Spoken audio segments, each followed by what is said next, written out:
Hello everyone, Pablo here. Welcome to a new video, a new pseudo-podcast. The only thing that this has similar to a podcast is the fact that it's a long format YouTube video. That's the whole thing. But today I'm very excited to have a special guest on the channel, Riddhima. Hello everyone, thank you so much for having me. It's an absolute pleasure to have you. Yeah, I'm really excited to talk to you in this pseudo-podcast. Awesome. I love the name, by the way. I really like it. It's a great name. It was fully improvised. I had the video with Jake, and I thought, you know what, I don't want to get rid of anything. And it was like an hour long. And I've always wanted to do a podcast. So I said, you know what, this is a podcast now. Yeah, I love podcasts. Like during the pandemic, I haven't been listening to a lot of podcasts, but right before the pandemic, I was like starting to get more into podcasts, like when I would drive. But now I kind of do audiobooks, and I never did audiobooks before. So I don't know, but I love podcasts. They're a lot of fun to listen to. I used to listen to a lot of podcasts in the past, but now I don't for some reason. It just because when you're at home, it's like, I don't know, just listening to a podcast at home doesn't hit. I don't know if you listen to it at home like earlier before the pandemic, or if you were like a drive podcast person, or... That's a good question. I think it was mainly when I think I didn't have a preference. I sort of like whenever whenever I had a some free time, I would listen to one. I'll tell you what I used to do when it was like really dull homework, like something repetitive that didn't really need a lot of brain effort. I would just put a podcast in the background. That's when I did most of my listening, I think. Yeah, I used to do mine during laundry. Like I'd listen to the podcasts. But yeah. Well, this is a good show of how we will divert from the main topic, but that's absolutely fine. The main thing that we want to do is we want to construct the perfect fantasy novel from our own eyes. We know that it's quite subjective, and obviously you might like different things. I kind of know more or less your taste, Riddhima, but I think that we are within the same fantasy sphere, so I think we're kind of similar in that way. So yes, that's like the main line, the main skeleton. We will probably divert from it, but that's absolutely fine. And we'll try to do it from like a writer's perspective, pulling from our reader experience, but mainly from our writer's perspective. So yes, we will use what I call the Sanderson pillars. So character, plot, world building, packaging, which is like prose and cover and stuff like that. So starting with character, what do you think is the best way to approach characterization? Wow, that's a really hard-hitting question. Yeah. Let's dial it back. Let's start with what would be like a character that you find interesting. What do you find interesting in a character to write in this case? To write? Oh, okay. Well, sorry. Or you can start with like read like a character you like reading, and then. Yeah, no, because when it comes to writing, I'm definitely like a character writer. Like the thing that I've been half working on, like very, very not even working on it, but just thinking about it a lot. And I've written like some scenes from it, like very few, maybe like a couple thousand words worth of scenes. It's all like very character based. So like, and even though it is fantasy in my mind, I'm not as interested in world building and like magic and all that, which I think if you watch any of my reviews, I hardly ever talk about world building in my reviews, which I don't know if anyone has noticed or not, but I usually focus very much on character and theme. And the character that I'm working on right now, she's she started out as one thing, and then now she's kind of developing into another thing, but which is such a vague thing to say. But to be more specific, I think some of my favorite characters in all of fantasy are like Fitz from the Farseer trilogy is probably one of my favorite characters ever. this might be controversial, but I think Kvothe from the King Killer Chronicles is another character that I really love. And yeah, I don't know. I think let me just tell you, it's not controversial with me because I absolutely love The Name of the Wind and the King Killer Chronicles. So that's fine by me. Yeah, I mean, The Name of the Wind is fantastic. I think The Wise Man's Fear is a little more controversial for obvious reasons. Have you read The Wise Man's Fear? Yeah, no, I've read both of them, and I have to say, and this is a controversial thing, I have actually never sort of an exclusive here, guys. I when I first read it, I wasn't that bothered about the whole Tellurian thing, which is, I think, the most controversial thing. And I think it's because of my limited perspective. Like, I was a straight teenage boy, so I was like, oh yeah, this is cool. Like, it didn't really, you know. So I absolutely understand like what the opinions nowadays come from, and it is a bit iffy. Like, if you look at it, it's a bit okay. So this. No, yeah, I totally agree with you because I read the series when I was like pretty young. Like, I read The Name of the Wind when I was like in 6th and 7th grade, like the summer between the 6th and 7th grade, and then I read The Wise Man's Fear during 8th grade. So I was like, I kind of didn't know anything about anything back then, and I was like, oh, okay, this is cool, like, you know, whatever. But no, I know what you're talking about. Like, now looking back on it, I'm like, oh, that was kind of weird. It's a bit okay. But I think Kvothe is like a really good character, and he I don't want to get too sidetracked, but I do think that he gets like a bad rep. Like, a lot of people think that he's a Gary Stu, but he really isn't. You know, like, with everything he does, he's really good at certain things, but that doesn't make him a Gary Stu, because he's also like really bad at other things. And I mean, like, he literally cheats to get into the university, right? Like, he's such a flawed character. He's not perfect at all. And I feel like a lot of people don't like him because, for whatever reason, and he is very arrogant. But I mean, I see that as like a good thing. Like, he's a flawed character. But yeah, I mean, like, character flaws are a huge thing when it comes to character. To like bring it back to the conversation, character flaws are probably like, like, if you, I don't know, what do you think about? No, I get it. No, I get it. You wouldn't find something perfect interesting, because if everything that a character does is on point, like everything is absolutely flawless, then where is the conflict? Where is the growth? For me, a really good thing in characterization is growth. Like, you want to see a character starting in one place and finishing in a whole other place, and you can see that change settling into the character. I think that's what really intrigues me.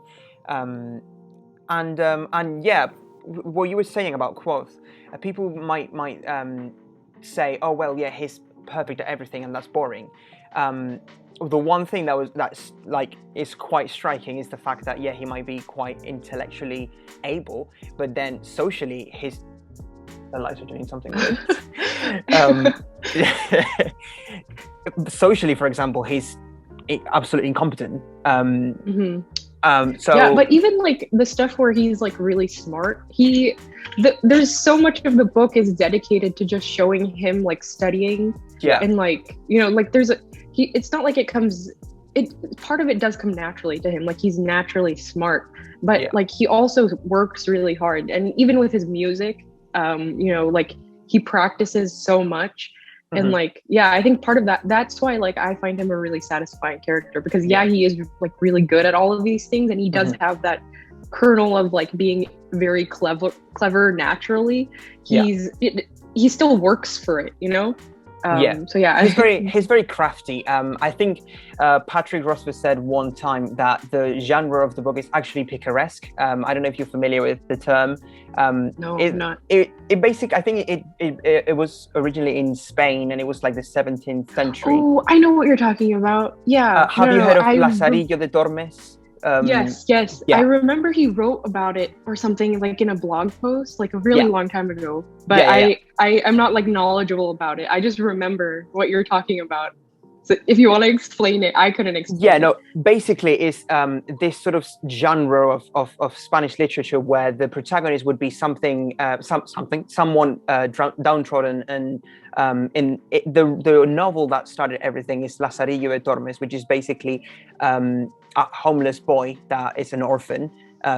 Get the similarities, and has to survive under the tutelage of a really strict series of people. There was like a blind homeless guy that would beat him and with a stick and force him to feed him wine. Then he goes under a monk with dubious motives. So you can see like the similarities, and the way like the thing that ties the plot with the character is the fact that he's always somehow on top. He's crafty and he's able to manipulate the situation to always end up on top. And that it reminds me of it. And they basically forced us to read this in high school. That's why I know about this. It's not like it's like Spanish history. Yeah, sorry, super long sidetrack. Character, yes. Yes, character. Yeah, I think Kvothe is such a great character. And I mean, yeah, like there's a reaon why The Name of the Wind and The Wise Man's Fear are so like beloved, because he's such a good character. And I think that like when it comes to fantasy, you can either do like the Robin Hobb, Patrick Rothfuss route and take like and have like one really good character of like Fitz or Kvothe or whatever, or you can do like several, like a lot of characters and all of them are like somewhat interesting. But like, yeah, I think that like for my writing, at least, I think I'm going more for that route of like having one central character who's like has all these issues, and instead of like a large cast of fantasy characters that you sometimes see like Wheel of Time and all of that. What about you? Like in your writing, do you think you gravitate more towards like large casts or like more intimate one character studies? In my case, it's the large POV, like a lot of POVs. I remember when I was first writing like a book that I realized it was way too much for me. I'm talking like my original project. I think I had 8 POV characters. 8? That's a lot. Yes, a lot. And obviously not. I do not advise anyone starting to write to do like 1 or 2. I dialed it back to 2 in the one that I'm writing now. But I tend to, I think it's because of the influence that A Song of Ice and Fire had on me. It was quite... I haven't actually read that series, so I've only seen the show. I recommend. Well, if you like the show, the books are 10 times better. Yeah, but they're not finished. That's the main thing with them. But yeah, I didn't mean to interrupt. What were you going to say? No. For me, it is mainly like I like seeing a diverse character cast, and then how the different storylines interact with each other. I really like that. But I do agree with you. Like when you're starting, you should focus all of your creative energy in 1 or 2 characters, because it will. Otherwise, you don't still have the skills to pull that with more characters. Yeah, I think it takes a lot more skill, I guess, and just like it's a lot more threads to handle in a story when you have like a multiple large cast of characters. Yeah. I mean, I love reading that though. As a reader, I love that. It's one of my favorite things. Especially like I'm reading Malazan right now, and there's so many POVs, and it's like I'm almost done with Memories of Ice. Oh, it's my laptop is propped up on it. I thought you were gonna finish though. No, I didn't. No, I should have tweeted it. That was really stupid of me, because I tweeted it and I was like, I'm definitely not gonna finish this tonight, and I totally lied. I'm really superstitious about that now, because like ever since I started booktube, I just noticed like when I tell people, oh yeah, I'm gonna post 2 videos a week, I never do it. But like if I don't tell people, I'll actually do it. Like I'll post, I'll do what I'm set out to do. So I need to stop doing that. It's kind of like a superstition of mine now. Like I can't tell people what I'm gonna do before I do it. Otherwise I won't do it. But yeah, like in Malazan, there's so many characters, and they all like. What's really satisfying to me as a reader is when like all the characters and the plot like come together, especially like if they start off in like really different areas and like different, you just like don't see how they would ever converge on to one point. I think that's really satisfying as a reader. And maybe one day, like as an author, I would like to write a story like that where, you know, you have like all these different people and then they like come together at the end somehow. I think that would be really fun to like put together. Definitely, yeah. That was actually one of the questions that I had. Whether you would would you prefer one protagonist and one focused character, or like a cast of characters? So yeah, you basically addressed it. Yeah. So for your, like, let's say that if you want to start writing, you would go with like one character and you would focus on that character, right? Yeah, that's what I'm kind of thinking of doing right now. Though it's kind of like grown to two characters, because obviously if you need to have more than one character. And yeah, like it started off with one character as like the sort of kernel of the story, and now it's kind of become two characters. I mean, I guess do you want me to talk about them a little bit? Or? Go for it. Yeah. I was going to ask about a bit more about personality wise and stuff. So yeah, go ahead.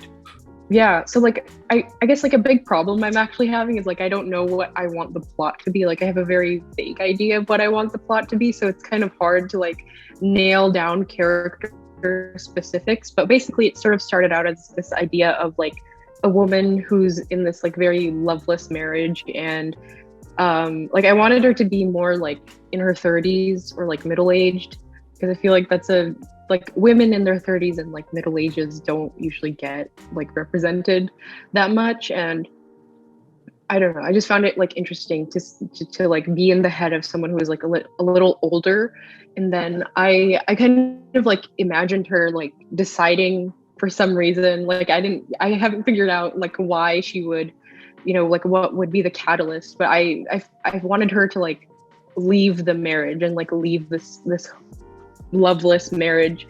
And yeah, like I also wanted it to be kind of like a very human story, where it's not necessarily like the other guy, the man that she's married to is like a bad person. Like I wanted it to be like these two people have just grown apart, and now they still have a lot of love and respect for one another, but like they just don't work together anymore. And that, like I also had like more fantasy elements to it, and like now I kind of have this idea of her like becoming friends with this other woman, and then like their friendship kind of being like the backbone of the story, and then like kind of going on this adventure together. So yeah, but like it's all obviously very like not super formed or anything, but yeah, that's like what I've been toying around with in my head. So it sounds very interesting. Oh, thank you. Yeah. So yeah, that's like what I've been working on, I guess. What was the idea? Like, what was the origin of the idea? Did it pop one? Like, what was the inspiration, if you will, for that? Honestly, I was watching Marriage Story, and I was like, this is really interesting. I want to make like a fantasy version of this. Like, I don't know. And then one of my favorite TV shows also is like *Halt and Catch Fire*, which is I don't know if you've heard of it. Well, like in the show, like there's these two women who like they start a company together. It's in the second season of the show. It doesn't start off with that, but they start a company together, and I think the show just does a fantastic job of like showing these two women like work on this thing together, and then over the course of the show they kind of like become not enemies, but they just like they have a lot of conflict with one another because they don't see eye to eye on how to run this company. And it's just a very human conflict. And I wanted to like kind of infuse that into my story. And then I kind of like figured maybe I could, like that's where those were like my main inspirations was Marriage Story, and then the show *Halt and Catch Fire*, which are not fantasy, but I do envision this being a fantasy story.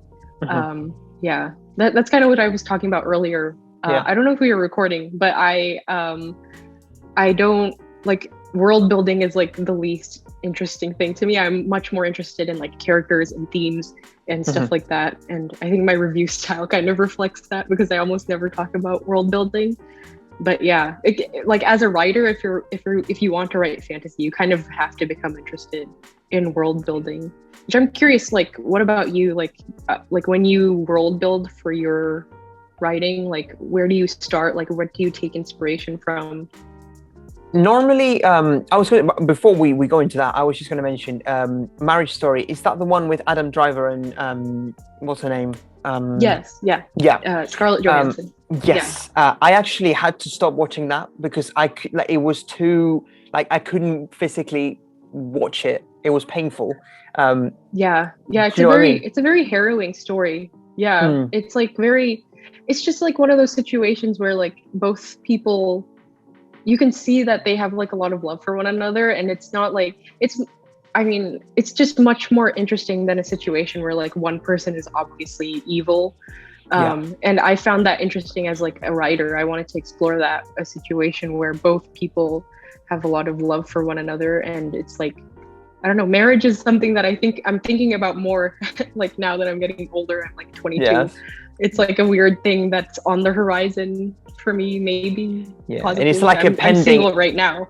But it's like something that is going to be expected of me soon. So I find marriage like a really interesting concept. And I don't think any fantasy novels don't generally have marriages in them. Like, you know, like it's, I can't really think of any marriage like stories that explore the one that marriage. comes to mind. No, the one that comes to mind is Breach of Peace, Daniel's novel one. I think Lit is she's married, I think. That's the only one I can think of. I don't think there is I guess in A Song of Ice and Fire there is a lot of characters that are married. But like Ned and Caitlin, like like that scene in the beginning, like in season 1 where they're like just talking to one another, or even like Cersei and Robert, you know, that there's that scene where they're like discussing their marriage. I find that fascinating, like, you know, or like it's not fantasy, but Gone Girl is a really interesting movie that explores marriage, like in a very twisted I like that way. one, but that's not fantasy. But yeah. And the second thing you said about world building, how I approach it, very interesting question.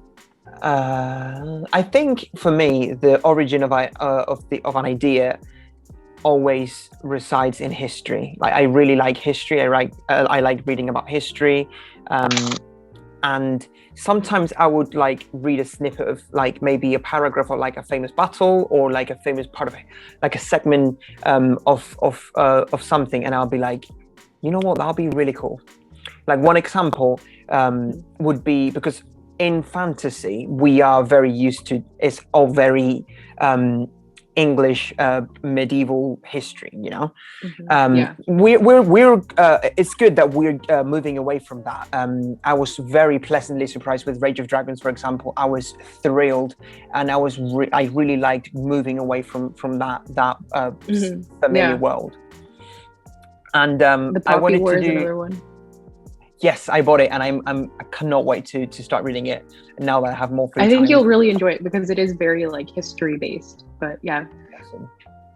Cool. I've heard great things about it. And I follow Rebecca Kwong on Twitter, and the book that she's going to publish in it sounds so good. It sounds so good.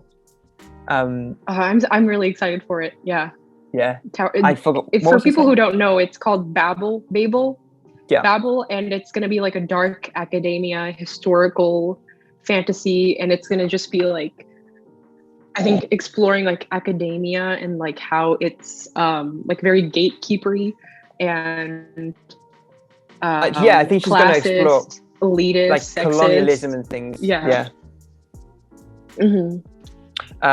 it's got like a really what were you saying? What was I saying? Something about... I think I cut out, sorry. No, I think there's like a slight delay. Don't worry, I don't think it's you. What was I saying? I think you were talking about world building and history. Oh, yes. Yes. Yeah, I was saying that there's normally just English medieval history, and one idea that it popped in my head is like taking the Spanish history, the Reconquest, the Reconquista. I don't know if you've basically in Spain we had from year 700 more or less to 1400, so it was like a good 700 years. We were under the Arab Empire. Basically, the whole Spanish peninsula was part of the Arab Empire. So then, like, the Christian kingdoms had to reconquer the peninsula, and I like that part of like that period of history. So I thought, why? And there's a very famous figure called Cid. It's like it's like a hero, basically a hero of the Reconquest. And I thought that sounds cool. That this sounds cool for a fantasy novel. That's sort of like how it starts for me. A very long-winded way of explaining it.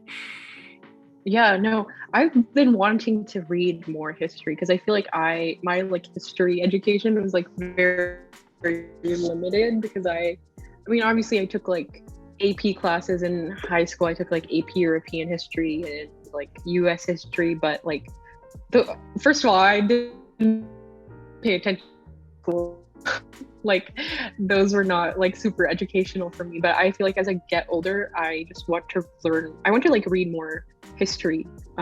Like especially on the internet lately, I've kind of been like being introduced to like the fact that your education in high school, or at least my education in high school, was like very limited and like very propaganda-y on honestly, like with the things that they omit and the things that they don't tell us. Like there's so much that I didn't learn in high school that I wish I had. But yeah, history is like very interesting, and I think it's like there's a lot of like things about history that fantasy fans would like, just even though it like a little more dry than like a fantasy novel. I think the elements are still there of like politics and all of that, the things, if that makes sense.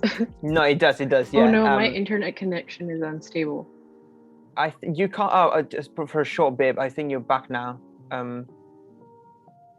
Yeah, it seems okay. Yeah. Yeah, no, I think that's the good thing about fantasy. You can add a little extra spice on top of just reading about old people in old places.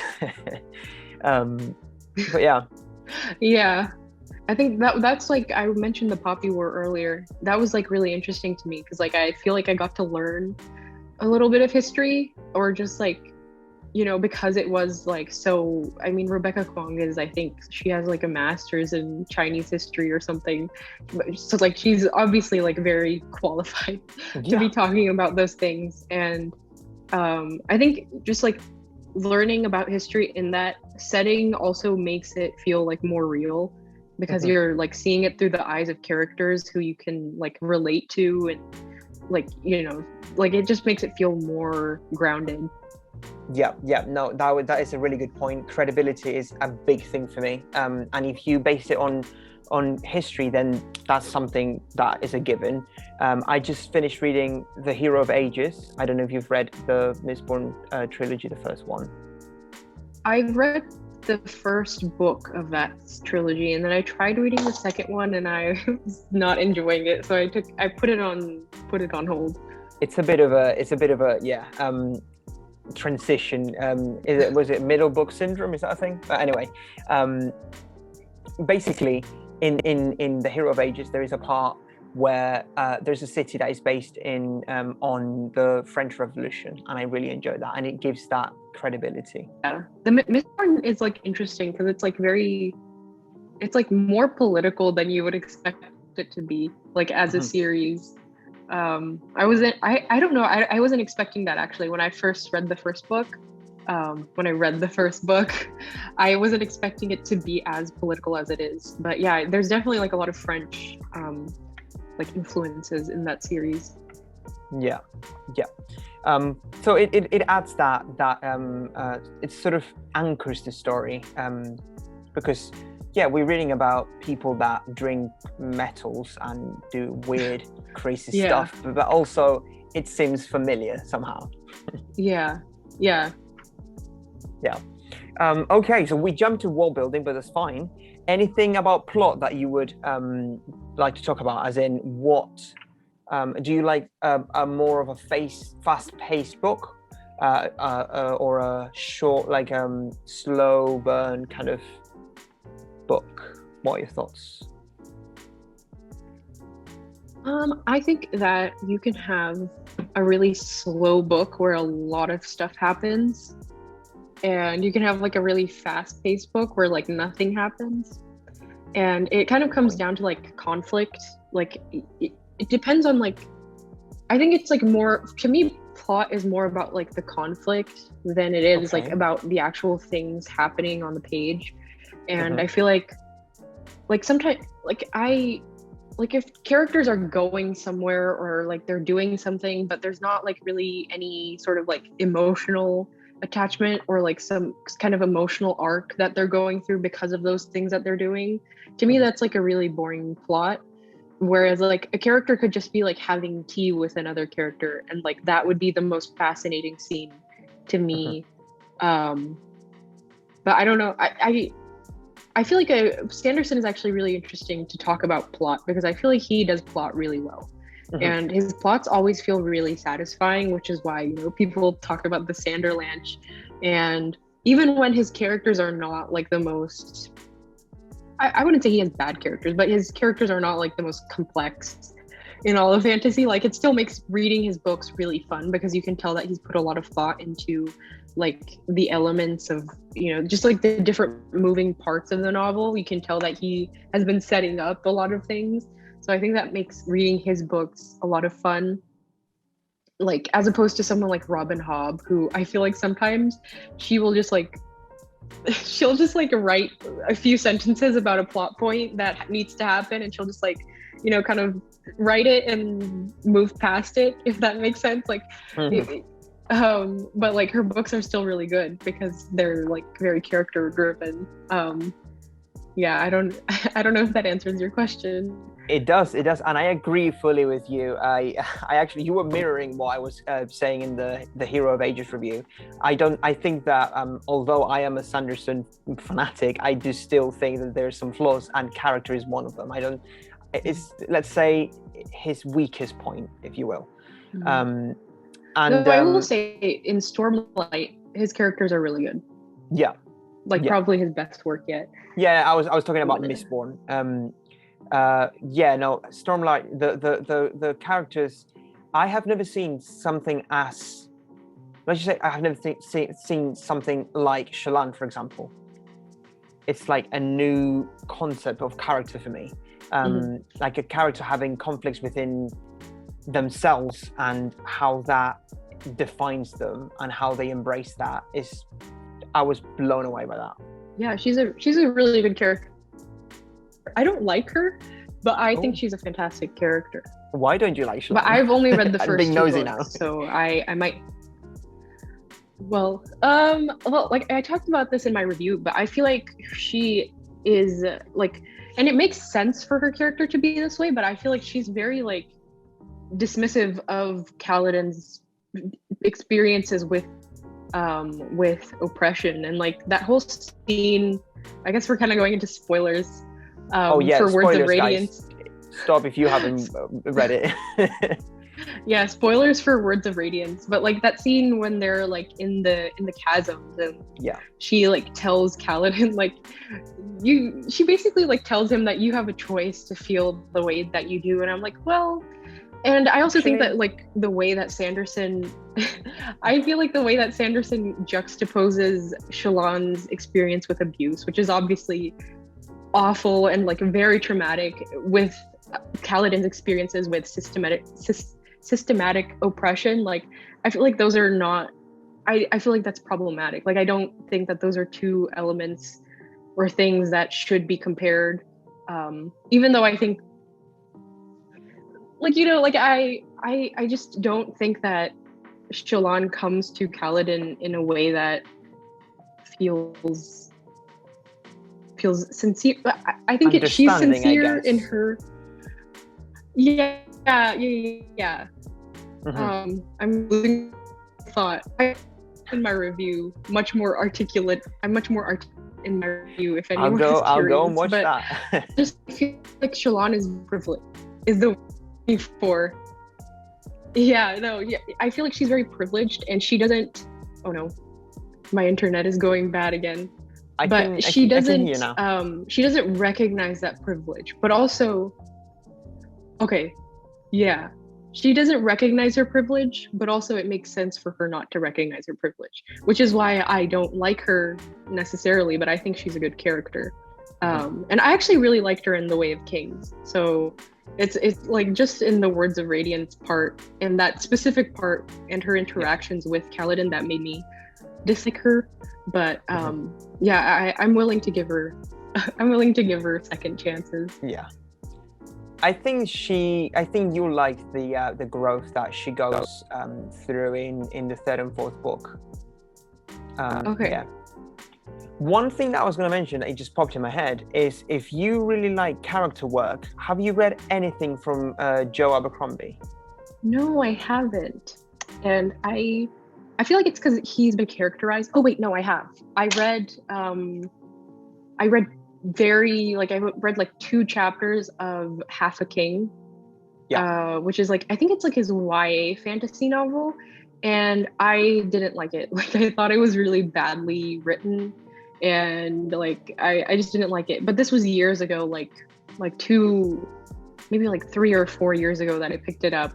And I haven't tried any of his adult fantasy, which I have heard is fantastic, obviously. I think the only reason I haven't picked him up yet is because he's like characterized as grimdark, and I'm much more into like epic fantasy, like, you know, traditional like hero's journey, like farmer stuff, you know. Yeah, that's like my favorite. yeah basically. But I mean, now that I'm reading Malazan, I think I'm getting more into like the grim darky area of fantasy. I would just recommend it if you like character. I would recommend it because it's nothing I've ever seen in terms of character work. And I know that there isn't even a plot. It's just about characters meeting and having a chat. That is I'm talking about the Blade itself that I've read, and it's just exploring how characters interact. The plot isn't even. That sounds like my favorite. Like, yeah, that sounds like I would really enjoy it. If you get past the gory and the gory stuff and the clear lack of plot, then yeah, because it's just characters going places and talking to people. That's literally the book. I think that can work if the writing is good, if the characters are good. That can totally be like a really good book. Yeah, and I've read both Half a King and The Blade itself, and I think The Blade itself is better than Half a King, so that's maybe okay, a good thing. I don't know. I highly recommend it. Okay, yeah, I'll check it out eventually. Probably. Yeah, no pressure. Cool. So we've talked about we're talking about plot, and so plot it's not really about the sequence of events, rather like how the characters experience those events, right? Yeah. Right. I've recently. Have you watched any like Studio Ghibli movies? Oh, I love. I have got a playlist with just Ghibli music, and it makes me so nostalgic. And yeah, to answer your question, yes, I love it.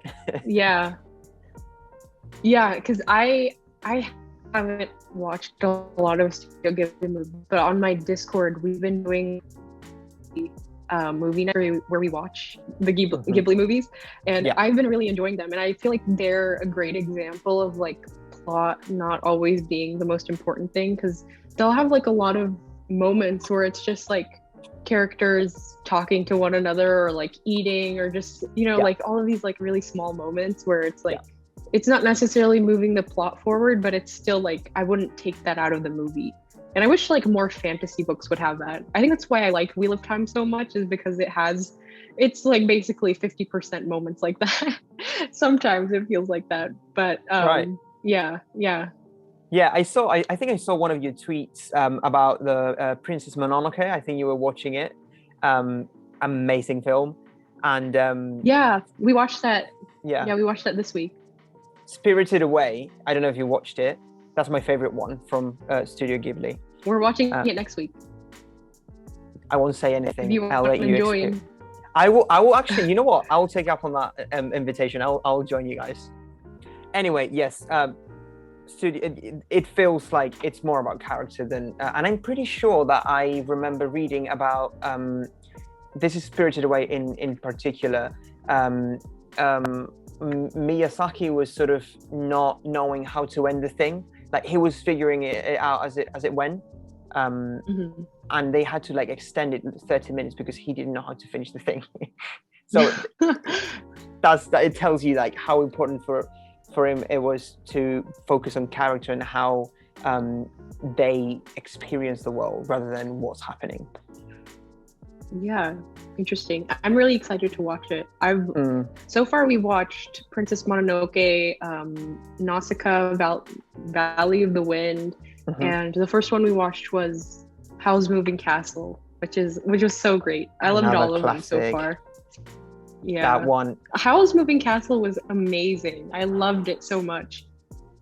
Like, yeah, I think Ghibli movies are great fantasy. Like I feel like they don't get talked about as much in terms of the fantasy, but like they're such classic fantasy stories. Yeah. Didn't they? I'm pretty sure they adapted one of Ursula K. Le Guin's books, and I'm not sure which one. Right? I think the problem was that they didn't adapt one book, so they tried to adapt like all of them, like all of the Earthsea books, and I'm not sure. Don't quote me on that. It's very vague in my head. The problem with that movie. Yeah, like that was the problem. That's like one of the few Ghibli movies, right, that people don't like generally. So I think that was the problem with it, was that they didn't adapt one book. They adapted like the whole thing, I guess. That's a bit ambitious. So yeah, I haven't seen it.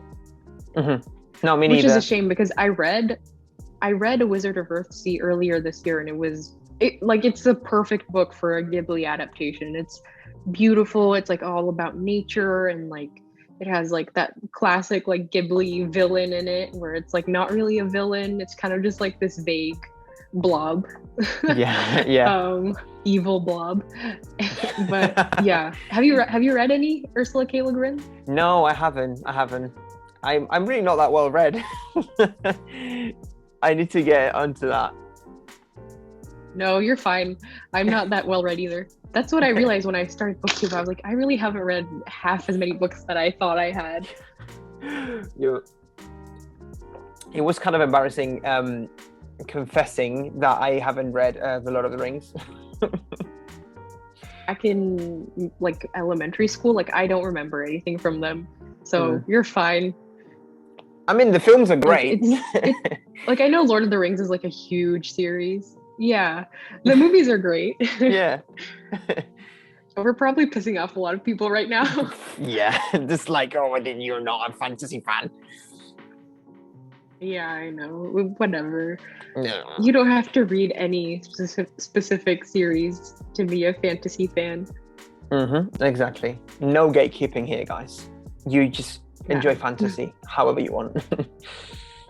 Exactly. Yep. So, we've talked about character, we've talked about plot and world building. What about prose? Do you focus on how, like, the lyricism of your words, how they fit together, or is it more of a Sanderson situation where it's just a way of conveying your ideas? What is your approach to prose? No, yeah, I'm definitely more of like I take a lot of time with my prose, and yeah, I think that's probably like the biggest thing like holding me back as a writer, is that I really do need to find like the right set of words to like describe a situation. Otherwise, I feel like I just don't like it. But it's also like really fun for me to like try to come up with the right way for words to fit together. And I do try to like in my scenes, I try to like have a good rhythm. Like a good balance between dialogue, description, like thoughts. Like I spend a lot of time on that. And yeah, like as a reader as well, I pay a lot of attention to prose particularly. What about you? I think for me it's if the thing is, for me, the thing that I really like about a book is how the world building is done and how everything comes together in terms of culture, society, politics, and the language itself. It like if the language is good, that's a plus, but it's not something I seek, if that makes sense. Interesting. Yeah. For me, my ideal for prose is The Name of the Wind, we were talking about earlier. I think it's so beautifully written. Rothfuss has a way with words. It's just out of this world. It feels like poetry at times. Yeah. I think one of my favorite like prose ever is the scene at the Aeolian where Quoth performs his song, the Lay of Sir Savian. I forget the name of the song, but it's like the most beautiful scene ever. And yeah, it like the writing is so good in that scene that I feel like I can hear the music that Quoth is playing. Like that's how good it is. Yeah. So yeah, I totally agree with you. Patrick Rothfuss is fantastic as a writer. And I think when one of my other favorite. Oh, sorry. Oh, I was going to say, when I heard that Lin-Manuel Miranda was involved with the music of Name of the Wind, I was like, yes. I don't know if the project is going ahead, but yes, if there's someone that should do the music, it should be him. I absolutely love Hamilton. I've listened to a couple songs from Hamilton and they're pretty good. I don't know if that project is going ahead. I don't know. It's a bit stagnant, on the back burner. Yeah, which is a shame, but hopefully he'll get to it eventually. But no pressure, you know. I used to be the kind of guy that would go, oh, get on with your work, like come on, do, like we need another book.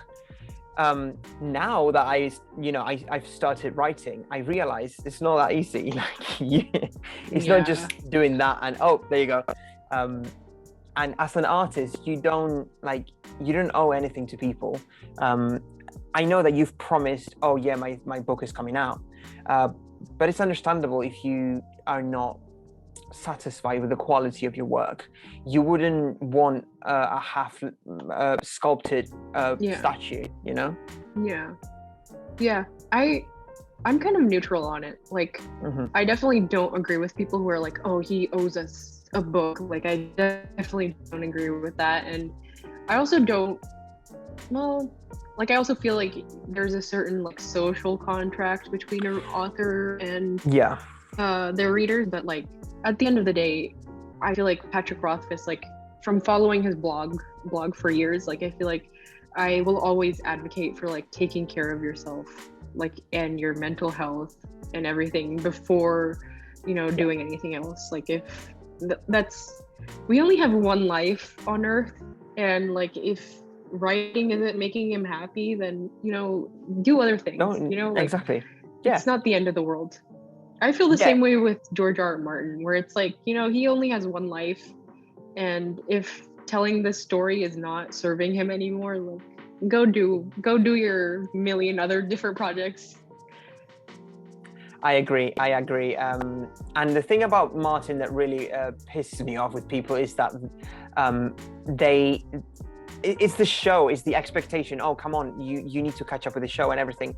And this is a person that has written for his entire life, and towards the end of it, he's managed to become famous. So let him enjoy the fruits of his labor. And if he doesn't want to finish the series, well, it's his life.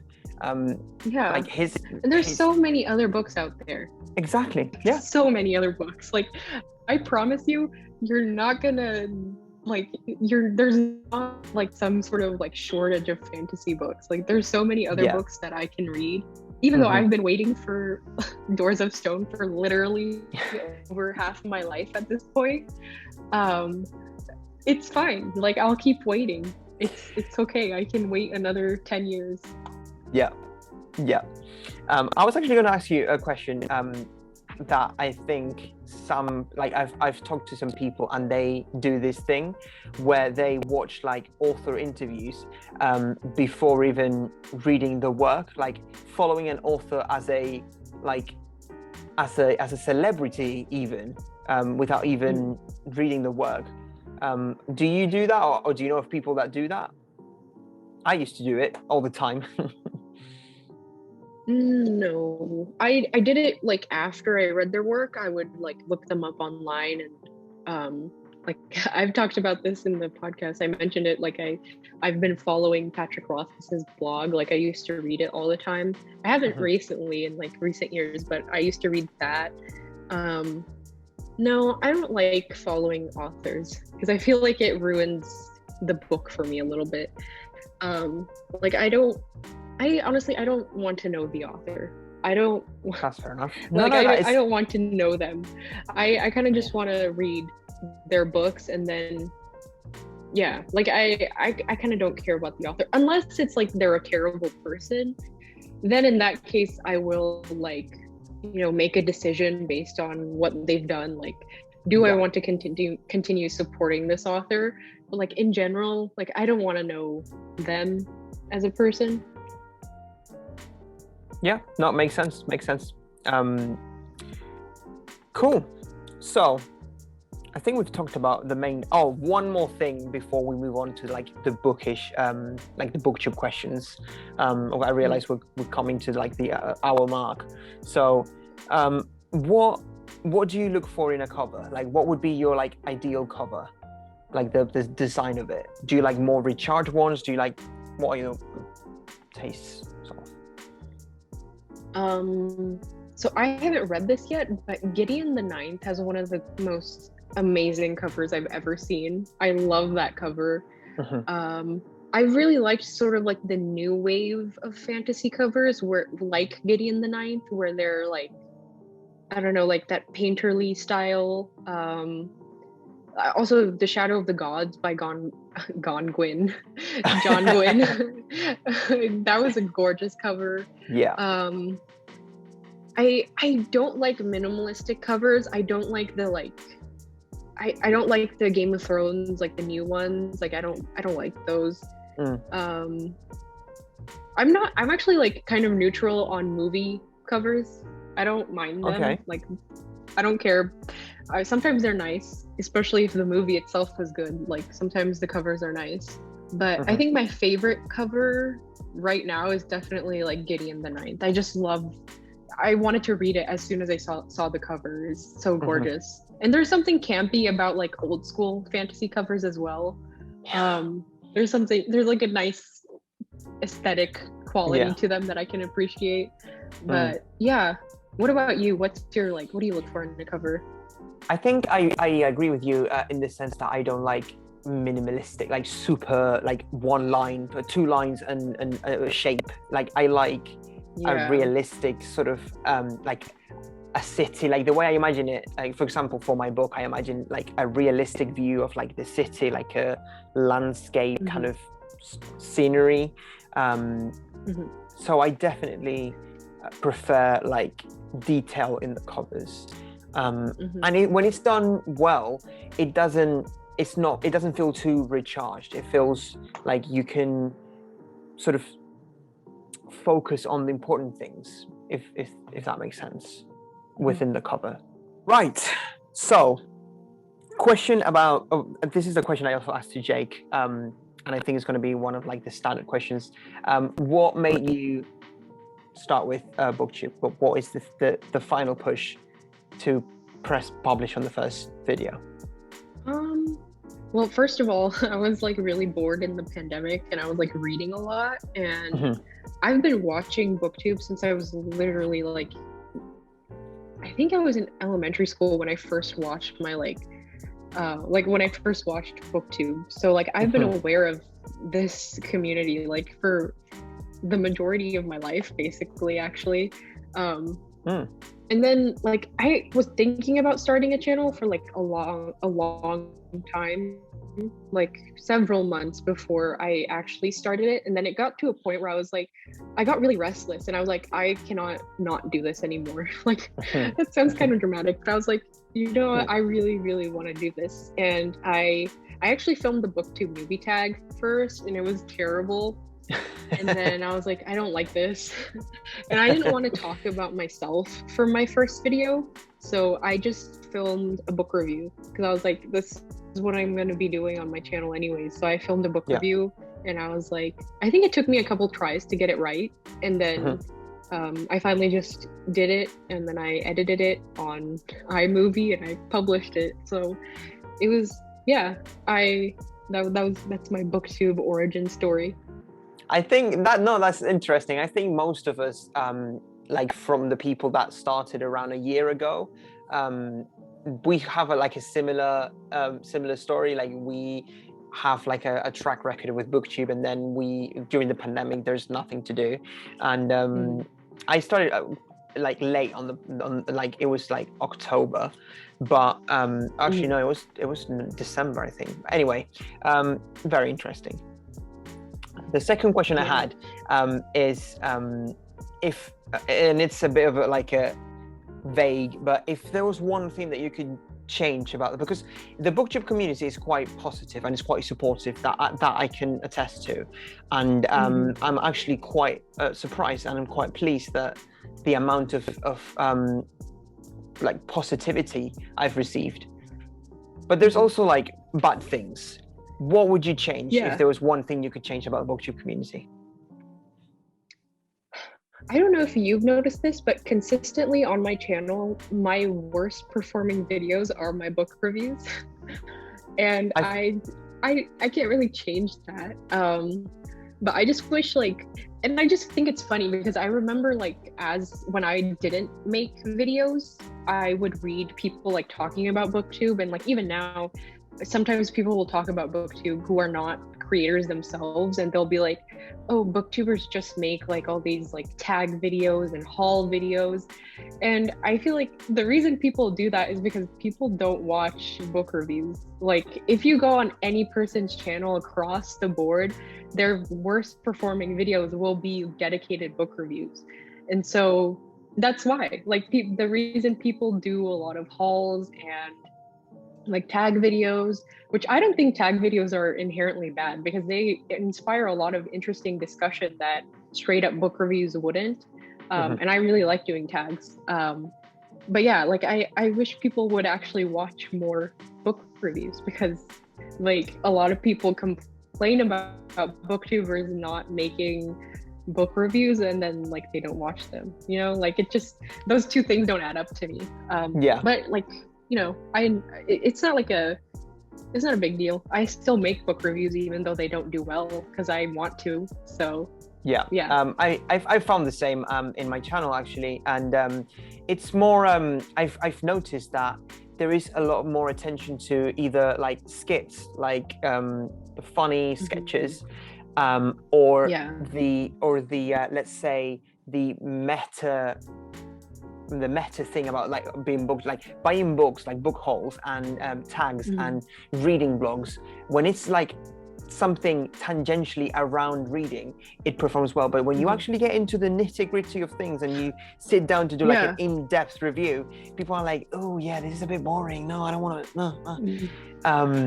Well, so yeah, I have had some really good book reviews. The Malazan community is really great because they love book reviews. One of my, I think probably my top video is a book review of Gardens of the Moon. So it's not all bad, it's not completely like that.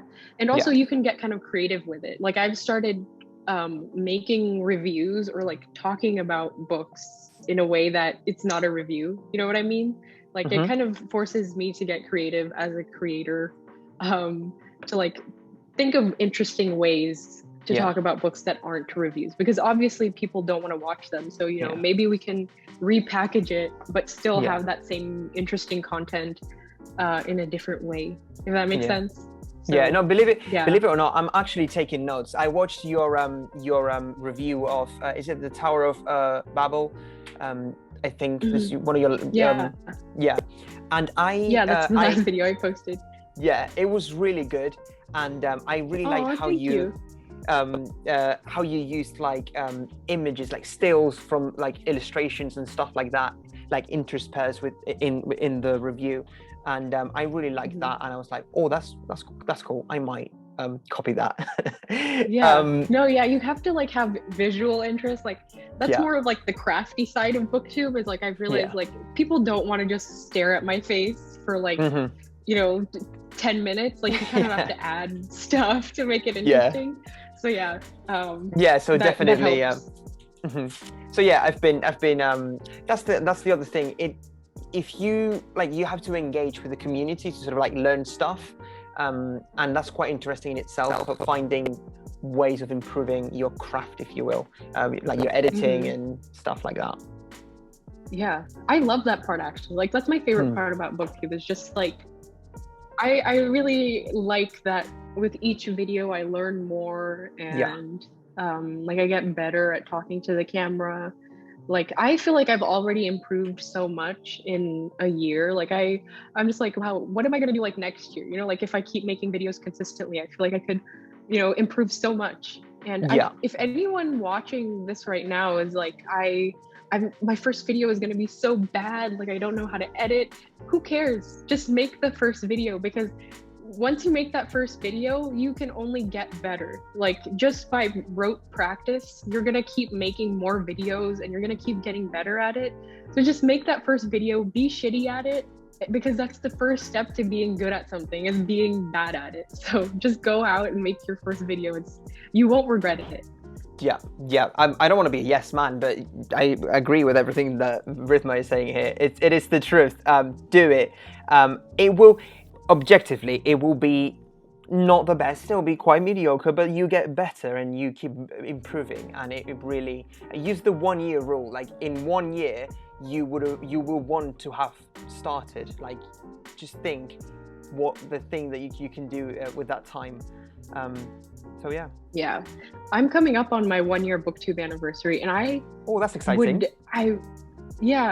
July 9th is my 1 year booktube anniversary. But like I just know that I don't know what I would be doing right now if I hadn't started my booktube channel. Like I literally couldn't tell you what I would be doing right now. So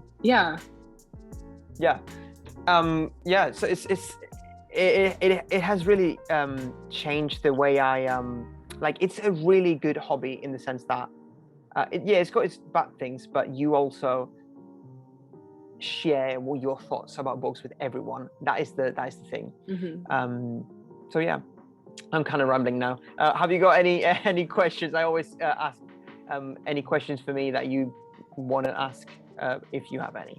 Where do you see yourself in like 5 years with booktube? Like, do you want this to be your like full-time job, or is it always going to be a hobby for you? Good question. I think for me, it's always going to be a hobby, because my real passion is medicine. And I know at some point, it will be physically impossible to carry on doing this. I don't know when will I'm not sure when that's going to happen. But I would always, even when I'm like basically living in a hospital, because that's all I can do, there will still be like, I will still carve moments here and there to try and do a video, because I really like it. That's the thing. If you want to like not make it, but like really enjoy the whole YouTube experience, you really have to like it, because it's hard doing something for so long with that little amount of like reward, if you will. Like no one will watch you for a very long time. I feel like that too. For me, like I try to make like my reward is finishing the video, you know, like that to me is that to me is the most satisfying part, is just like clicking upload and being like, okay, I've made a video, I did it, you know? And afterwards, if it does badly, sure, I feel kind of shitty about it, but then I'm like, whatever, at least I made it, you know? Like, at least I talked about it, I got all my thoughts out there. That to me is like the most satisfying part. Yeah, I think if you do YouTube or booktube specifically for views, you're gonna be really disappointed, because don't do that. Don't do it. This guys, is not like Minecraft. Like, people are not looking for book reviews. Like, you're gonna be don't do it for views. This is a very niche community, and definitely don't expect to click publish on an in-depth review of an obscure book and get 20,000 views. Yeah, not gonna happen. Yeah. Well, and I mean, the people who do well in this community have been doing it for a long time, and they've like really grinded. So like people see things like overnight success, and like you might. For you, it feels like overnight success, and if you really look at their trajectory, they've been doing that for so long. Like, they've been putting the hours for so long. So, and the only way you can do that is because you enjoy it. There's no other way. Yeah.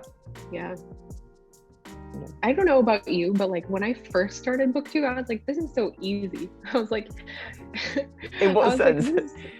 I don't know. Like, I just assumed, because I had been reading like my whole life, it would be really easy for me to like talk about books.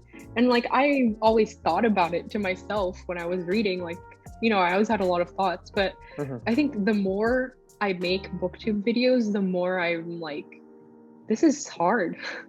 You know, like, I have so much respect for like other creators who do this like consistently and have been doing it for years. Like, and even like small creators who like, I have so much respect for every single person who like decides to make videos, because it's like there's so many different like factors that go into it. And when I first started my channel, I don't know, I just thought it was like, whatever. And now the more videos I make and the more I learn about it, I'm like, there's so much more to learn that I don't know. And I was so naive. I feel like when I started as well. Like, I feel like sorry. No, carry on. Sorry. Yeah, I was just gonna say, I feel like I know less now than I did when I first started, or at least it feels like I know less now, even though I've been doing it for a year. For me, I know more now, because I just remember when I first started, I thought, okay, so this is really not complex. I do a video and I click upload. Simple. Yeah. And then when I sat down, it's like, wait, so what are these tags? What are this? Oh, so I need to put tags. Oh, wait, and what is this thing about a thumbnail? Do I need a thumbnail? What is a thumbnail? How do I do a thumbnail? And marketing, SEO, what? It's so many layers. There's so much like behind the scenes that I didn't like realize. Yeah, absolutely. Yeah. Okay, I'll just say this one last thing, but it's kind of scary now as a booktuber when you grow, because when you first make videos, it's like, probably no one is going to see this. But now there's like this fear that like people are actually going to see this video. Yeah. And that's for me, it's still no one is going to see it. So I'm cool. But you are approaching, I think, 2,500, I think, to 2.5K. I think. Yeah, I'm at 2.4 So congratulations. Right now, so thank you. So now I'm like, wow, people are actually gonna watch this. So it's like a little extra pressure, but it's fun. It's like it's very rewarding overall. Yeah. So that was a bit of a mishmash of things that we didn't really follow the structure that we had in mind, but that is fine because we had fun. And that's what matters. And I really had a good time. So I hope you guys enjoyed. If you haven't subscribed to Riddhima, why haven't you? Because she's got an amazing channel. Go and check it out. Thanks, Riddhima, for coming to the channel, and I will see you guys in the next one. Bye, everyone. Thanks for having me, Pablo. Thank you so much for coming.